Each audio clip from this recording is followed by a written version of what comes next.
అదేవిధంగా పెన్షనర్స్కి మేము గెలిస్తే మేము వచ్చిన తర్వాత పెన్షనర్స్కి సపరేట్గా ఒక కార్పొరేషన్ ఏర్పాటు చేస్తాం. అప్పుడు ఆ యొక్క పెన్షనర్స్కి ఉన్నటువంటి ప్రాబ్లమ్స్ అన్ని కూడా అక్కడ ఈజీగా సాల్వ్ చేసుకోవడానికి ఆస్కారం ఉంటుంది. కాబట్టి ఆ యొక్క కార్పొరేషను పెడతామన్నారు. కానీ మరి దాదాపు 150 రోజులు దాటిపోయింది. ఇంతవరకు కూడా మరి ఆ యొక్క పెన్షనర్స్ కార్పొరేషను ఎంతవరకు వచ్చిందో మరి ఇక్కడ తెలియట్లేదు అని చెప్పేసి కూడా నేను ఈ సందర్భంగా తెలియజేస్తా ఉన్నా. అదేవిధంగా సిపిఎస్ను రద్దు చేయాలని చెప్పేసి ఈనాడు ఉన్నటువంటి ఉద్యోగస్తుల్లో దాదాపు మరి ఒక 2.5 లక్షలకు పైగా దాదాపు 3 లక్షల దాకా ఉద్యోగస్తులు ఎదురు చూస్తూ ఉన్నారు. అయితే సిపిఎస్కు బదులు ఇంతకుముందు మన ఉన్నటువంటి జగన్మోహన్ రెడ్డి గారి ప్రభుత్వంలో గ్యారంటీడ్ పెన్షన్ పథకం అనే దాన్ని తీసుకురావడం జరిగింది.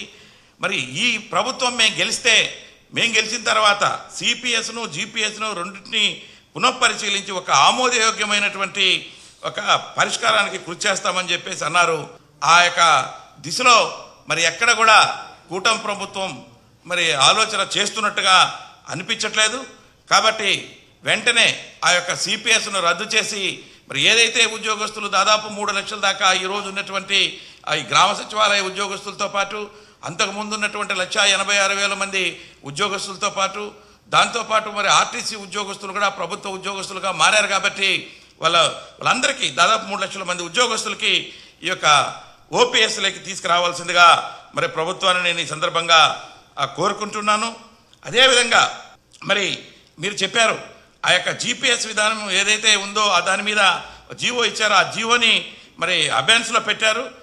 దాని తర్వాత ఏంటనేది విషయము ఇంతవరకు కూడా ఫర్దర్గా ఇన్స్ట్రక్షన్స్ ఏవి రావట్లేదు. మరి అది సిపిఎస్లో ఉన్నట్ట, లేకపోతే ఓపీఎస్కి వెళ్తున్నట్ట, లేకపోతే ఇంకొక ఏదన్నా కొత్త స్కీమ్ని మీరు ఇంప్లిమెంట్ చేయబోతున్నారా అనేది ఈ రోజున సిపిఎస్లో ఉన్నటువంటి ఉద్యోగస్తులంతా కూడా ఎదురు చూస్తున్నారు. కాబట్టి దాని మీద కూడా త్వరలో ఒక డెసిషన్ తీసుకోవాలి. ఏంటంటే కేంద్ర ప్రభుత్వం కూడా ఆలోచించి ఒక జిపిఎస్ తరహాలో మనం ఏదైతే ఇక్కడ ఇంతకుముందు ఉన్నటువంటి ప్రభుత్వం ఒక జిపిఎస్ తరహాలో సెంట్రల్ గవర్నమెంట్ కూడా ఒక స్కీమ్ను తీసుకురావాలనేటువంటి కొంచెం మార్పులతో తీసుకురావాలని వాళ్ళు కూడా ఆలోచిస్తున్నారు కేంద్ర ప్రభుత్వం.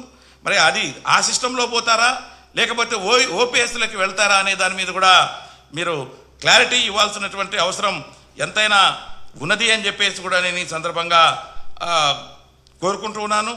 అదేవిధంగా మీరు చెప్పారు మరి ఈ రాష్ట్రంలో ఉన్నటువంటి నిరుద్యోగులకి మేము వచ్చిన తర్వాత మరి దాదాపు మరి సంవత్సరానికి 4 లక్షల లెక్కన 5 సంవత్సరాలలో 20 లక్షల మందికి ఉద్యోగాలు కల్పిస్తాం, లేకపోతే మేము ఒక 3,000 చొప్పున మరి వాళ్ళందరికీ కూడా నిరుద్యోగ వృత్తిని కూడా ఇస్తాము అని చెప్పేసి మరి హామీ చేసి ఉన్నారు. కానీ దాని యొక్క ఆ స్టైల్లో ఎక్కడ కూడా మీరు ఫంక్షన్ చేస్తున్నట్టుగా కనపట్లేదు. ఎందుకంటే బడ్జెట్లో కూడా ఈ యొక్క నిరుద్యోగ వృత్తికి కానీ ఈ ఉద్యోగాల కల్పనకు కానీ ఎక్కడ కూడా మరి ఫండ్స్ కానీ ఏవి కేటాయించినట్టుగా మరి ఎక్కడా లేదు అని చెప్పేసి కూడా నేను సందర్భంగా తెలియజేస్తున్నా.